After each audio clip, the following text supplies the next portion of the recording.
4 கல்யாணமும் நல்லபடியாக முடிஞ்சிட்டு நகரம் இன்னும் கொஞ்ச நாளுக்கு திருவிழா மாதிரி தான் ஜொலிக்கும். இப்போவும் அப்படி தான் ஜொலிச்சிட்டு இருக்குது.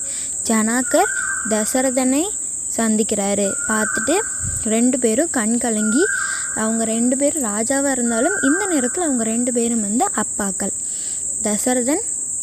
ஜனாக்கர் தசரதன் கிட்ட சொல்கிறாரு, என் மகள் சீதை மட்டும் இல்லை, ஊர்மிளா, மாந்தவி, சுத்தகீர்த்தி 4 பேரும் இனி உங்கள் வீட்டு தீபங்கள் அப்படின்னு நல்லா பார்த்துக்கோங்க என்னோட ராஜகுமாரிகளை அப்படின்ட்டு தசரதன் கிட்ட ஜனாக்கர் சொல்கிறாரு. தசரதன் அதெல்லாம் கேட்டுட்டு கண் கலங்குறாரு.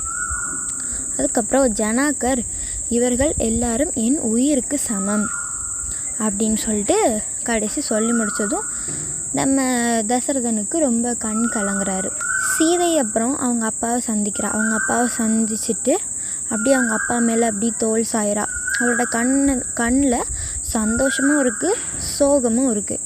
அவள் அப்பா கிட்ட சொல்கிறா, அப்பா, பிறந்த வீடு மிதிலை, ஆனால் இனி என் வாழ்க்கை, இனி என் கடமை, இனி என்னோட தர்மம் அயோத்தியா தான். ஜனாக்கர் ஆசீர்வாதம் கொடுத்தாரு. அதெல்லாம் கேட்டு கண் கலங்கிட்டு ஜனாக்கர் கிட்ட ஆசீர்வாதம் வாங்கிட்டு நம்ம சீதை கிளம்புறா எங்கே, அயோத்திக்கு.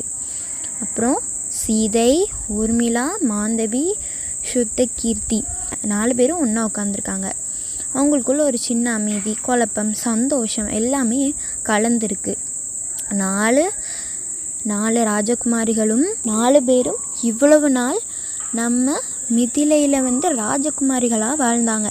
ஆனால் இன்னையிலேருந்து ஒரு வீட்டின் மருமகளாக வாழப்போகிறாங்க அப்படின்ட்டு அங்கே எல்லாரும் பேசிட்டு, ஊர்மிளா சிரிச்சிட்ருக்கா, மாந்தவி அமைதியாக இருக்கா, சுத்தகீர்த்திக்கு சின்ன பயமோட சும்மா அங்கே இங்கே